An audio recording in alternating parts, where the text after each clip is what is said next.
আসসালামু আলাইকুম। আলহামদুলিল্লাহ আমরা আমাদের কোয়েল পাখির খামারে যতগুলি খাঁচার দরকার ছিল সবগুলি খাঁচা আজকে এনে তারপরে সেট আপ করে ফেলেছি। যদিও আমরা আগেই এনেছি এগুলি, কিন্তু সেট আপ করতে করতে আমাদের অনেক সময় লেগে গেছে, কারণ খাঁচাগুলি একেবারে পরিপূর্ণভাবে তৈরি করা থাকে না। এই খাঁচাগুলিকে এনে আমাদের রং করতে হয়। রং করার একটা কারণ সেটা হচ্ছে যাতে জং না ধরে, আর দ্বিতীয় কারণটা হচ্ছে যে দেরি হওয়ার দ্বিতীয় কারণটা হচ্ছে যে এইগুলার যে পাইপটা থাকে, পানির যে পাত্রটা থাকে, এটা আমাদের নিজেদের তৈরি করতে হয়। প্রথমবার যখন আমরা খাঁচা নিয়ে আসছিলাম তখন হচ্ছে এই পাইপগুলো ওরা তৈরি করে দিছিল, কিন্তু আমাদের থেকে অনেক বেশি খরচ দিয়েছিল, অনেক টাকা দিছে। যে কারণ হচ্ছে আমরা চিন্তা করছি যে এটা ওদের দিয়ে করাবো না, আমরা নিজেরাই করার চেষ্টা করবো। এই জন্য 3 ইঞ্চি পাইপ যে সাদাটা আপনারা দেখতে পাচ্ছেন, এটা আমরা বাজার থেকে কিনে নিয়ে আসছি এবং মাপ দিয়ে তারপর খাবার পাত্র অনুযায়ী আমরা যতটুকু লাগবে কেটে নিয়েছি। এরপর হচ্ছে এটাকে 2 ভাগ করে নিয়েছি হচ্ছে আমাদের গ্রাইন্ডার মেশিন দিয়ে। এর পাশাপাশি 3 ইঞ্চি পাইপের একটা মুখ পাওয়া যায় কিনতে। আপনারা যদি যে প্লাস্টিকের যে দোকানটা, প্লাস্টিক দোকানে যে স্যানিটারি যে দোকানগুলো আছে পাইপ যেখানে বিক্রি করে, তাদের সাথে যোগাযোগ করলে এগুলা দেখবেন যে পাওয়া যায় আর কি। তো ওই মুখগুলাকে আমরা কিনে নিয়ে আসছি এবং কিনে নিয়ে আসার পরে ওগুলাকে কেটে 2 ভাগ করে 2 পাশে লাগিয়ে দিচ্ছিলাম আঠা দিয়ে আর কি। তো এটা সুন্দর করে লাগিয়ে দিতে পারলে মূলত হচ্ছে এইভাবেই লাগায় আর কি।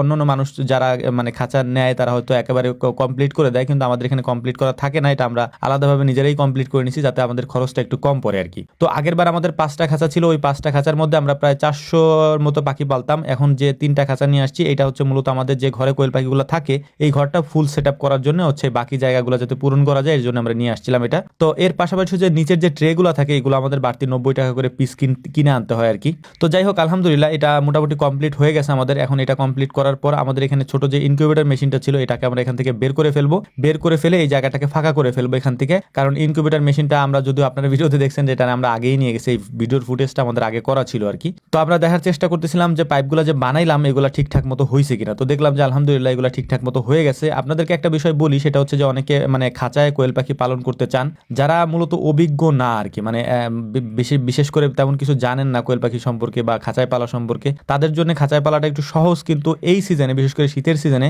কোয়েল পাখি খাঁচায় পালতে গেলে বা যে কোনো পাখি খাঁচায় পালতে গেলে একটু সমস্যা হবে। এর কারণ হচ্ছে যে যখন আপনি ওদের ঘরের মধ্যে লাইট দিবেন, 100 পাওয়ারের যে লাইটটা আমরা দিই, এই লাইটের আলো কিন্তু প্রত্যেকটা খাঁচায় পৌঁছাবে না। কারণ হচ্ছে একটার পর একটা যখন খাঁচা দেওয়া থাকবে তখন পরিপূর্ণ আলোটা ভিতরে যাবে না, আর যদি না যায় তাহলে ওই আলোটার যে গরমটা থাকে ওইটাও ভিতরে যাবে না। তো নতুনদের জন্য সাজেস্ট করব যে যারা কোয়েল পাখি পালন করবেন বা মুরগি পালন করেন, যাই পালন করেন, শীতের দিনে বিশেষ করে খাঁচা পদ্ধতিতে না পালন করাটাই উত্তম। কারণ আমি যতটুকু দেখতেছি আর কি, এটা আসলে কার কেমন অভিজ্ঞতা আমি জানি না, বাট আমার অভিজ্ঞতাটা এটাই বলে যে শীতের দিনে এটা পালতে গেলে ওদের শরীরের পশমগুলো উস্কো খুস্কো হয়ে যায় আর কি, আর ওরা নড়তে চড়তে তেমন একটা পারে না। আর খাঁচায় পালার পক্ষে হচ্ছে আমি এই জন্যই যে এটাতে সময় কম লাগে, কিন্তু পাখিগুলিকে আবদ্ধ করে রাখা হয় আর কি। যাই হোক, যদিও আমাদের জায়গার সংকট, এখন পরবর্তীতে আস্তে আস্তে আমরা এটাকে চেঞ্জ করব। তবে যাদের জায়গা কম তারা অবশ্যই খাঁচাই পালবেন, কারণ এত পাখি আপনি খোলা জায়গায় পালতে গেলে অনেক জায়গার আপনার প্রয়োজন হবে আর কি। তো যাই হোক, আলহামদুলিল্লাহ আমরা খাঁচাগুলোকে এখানে নিয়ে আসছি। মূলত হচ্ছে আমাদের আগে যে 5তলা খাঁচাটা ছিল ওইখানে 4তলা হচ্ছে আমাদের দেওয়া ছিল উপরে, আর এখন এখানে আমরা 3তলা দিয়ে দিলাম।